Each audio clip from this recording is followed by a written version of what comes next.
Hi, my name is Vanessa Rubacava Marquez, and this is my presentation on legal issues in kinesiology.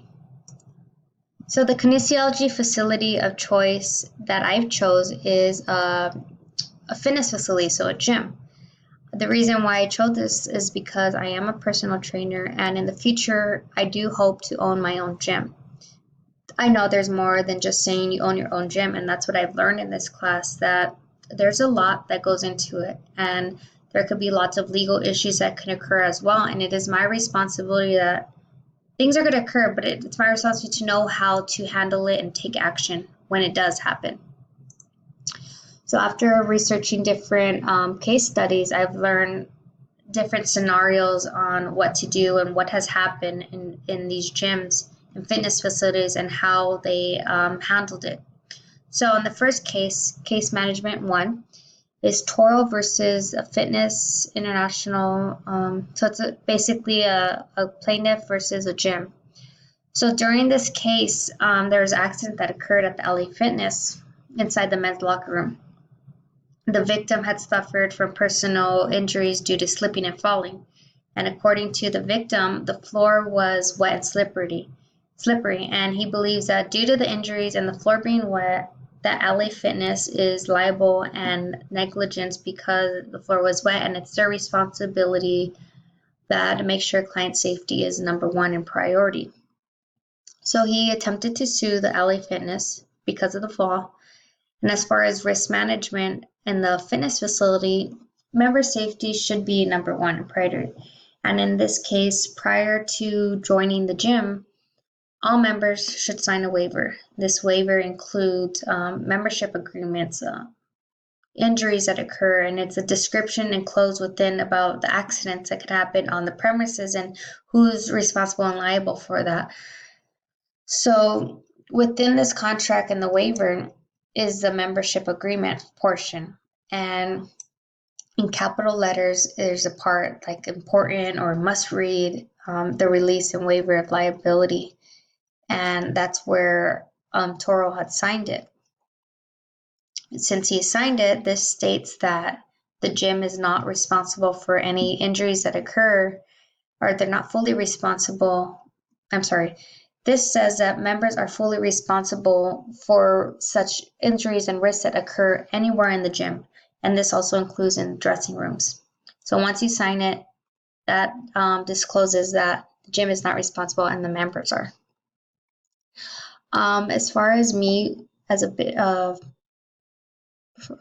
fitness gym owner in the future, I don't want injuries to occur. So to prevent accidents and risks from even occurring in the first place, I'm going to make sure that the locker rooms will have an hourly checkup and cleaning maintenance.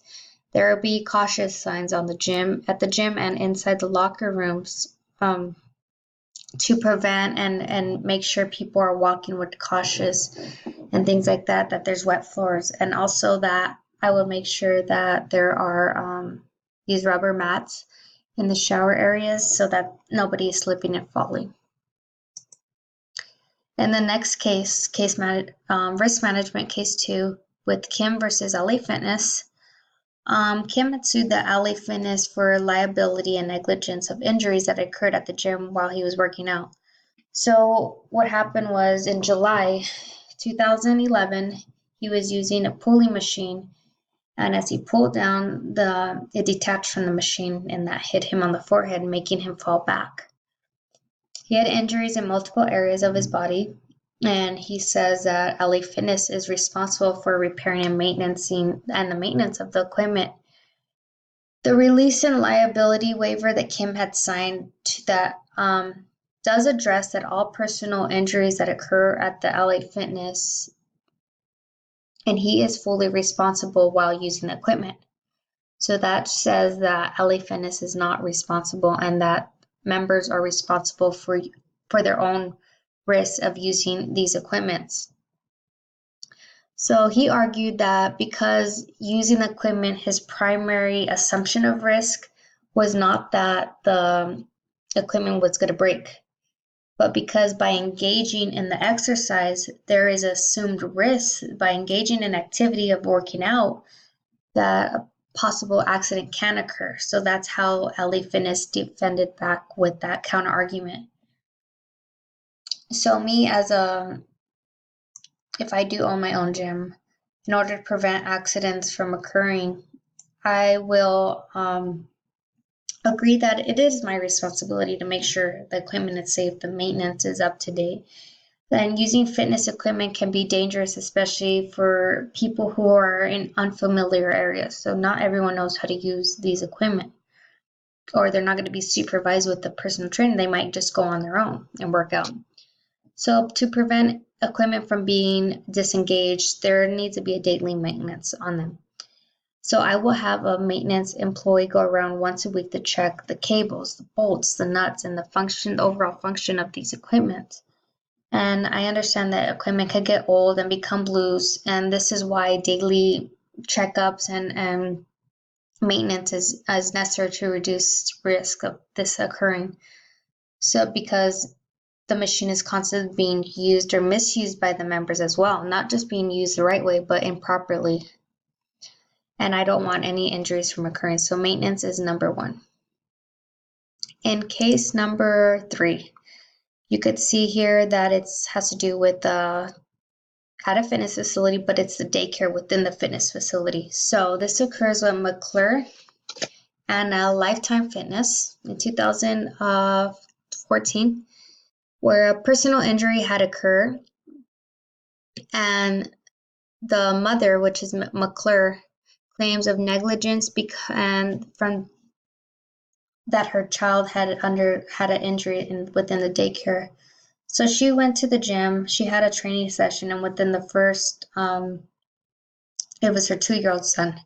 He went to the daycare for the first time, and in about 30 minutes, she was called to end her training session early because her child had an injury that occurred or where there was an accident.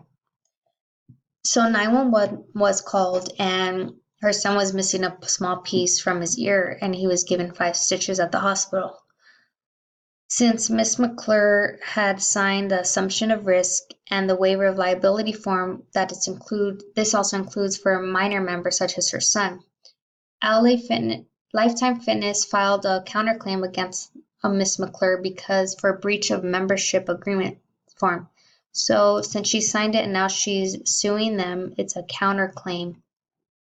And she can't do that because she agreed within the contract that she understands the assumption of risk that can occur.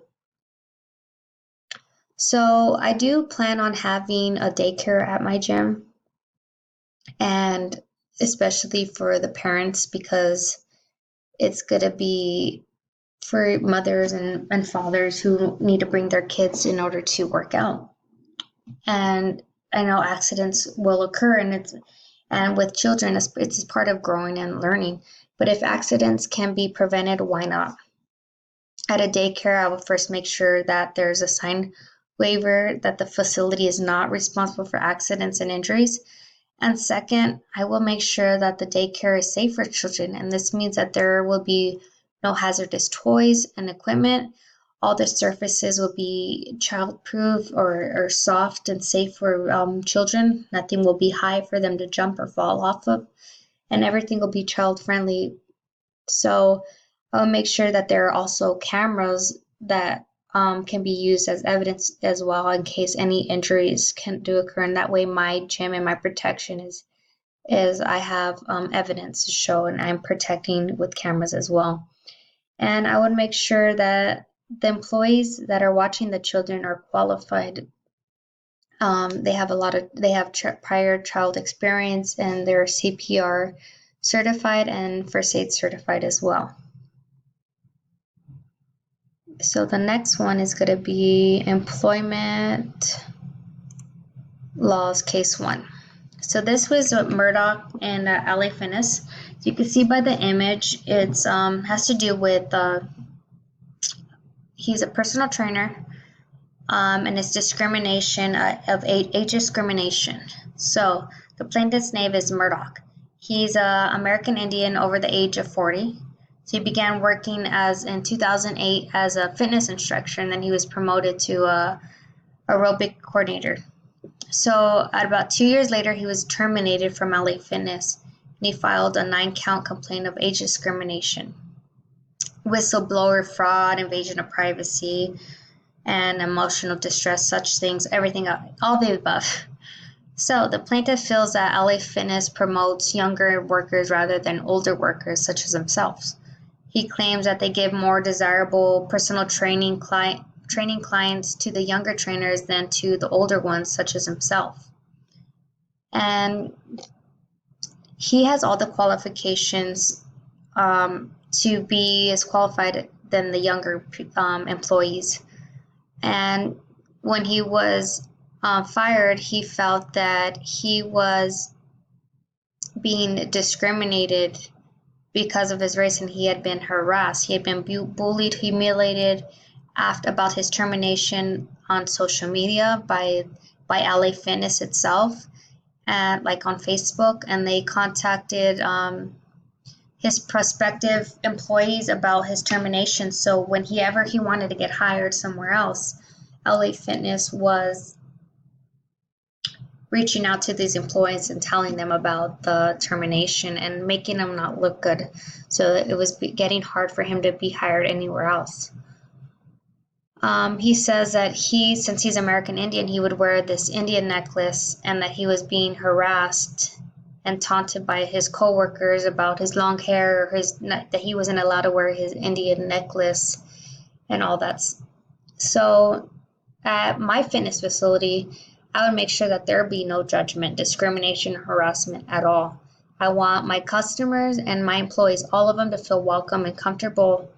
And also, prior to hiring, I will emphasize that there would be absolutely no tolerance for bullying or harassment, discrimination amongst all the employees and the customers. Everyone should act in a professional manner. And as far as social media, I'll make sure that there is a contract and agreement form that no pictures, no comments or posts are made about the facility and its workers. So everything should remain private and in a professional manner. And if anything does occur, such as them posting things that on social media, there will be consequences as far as discrimination or like a probation term. But as far as making people feel uncomfortable and discrimination against age, I will hire people based on qualification and not be biased on age and race. On the following case, the next employment law case 2, I'm going to kind of wrap it up a little faster because I'm getting short on time, but this has to do with the independent contractor agreement. So we have Azita Jones. She works at the gym. She's like aerobic. She's kind of in the manager position, but she was fired. And because the gym says that she is an independent contractor, that's how she was hired. But she's claiming that since she was there for more than 5 years, she shouldn't be, and she should get unemployment benefits for that. So for this controversy from occurring, the gym says that she was hired under the Title VII law. And if I had a private facility, I will probably have independent contractors as well. So she's claiming that it was incorrectly classified, and she isn't an independent contractor.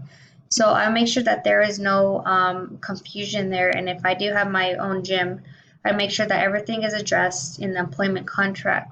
I'll make sure there's no confusion as to what an independent contractor and what an employee is. So as an independent contractor at my gym, the instructors are allowed to conduct training sessions in the way they want to do it. They're allowed to show up when they want and schedule training sessions at the times that they want, their own conveniences. So there will be no pay raises based on their performance. It will be clearly explained in the contract before they get hired, so as to that they are independent contractors. The last one is going to be the employment law case 3 with Valet and Bally Total Fitness. So Valet felt that he was wrongfully terminated in violation of the Title VII Civil Rights Act of 1964. So what happened here was that since he had did like a little complaint and reported some people for certain conduct that was happening, and he felt he was wrongfully terminated because of this complaint.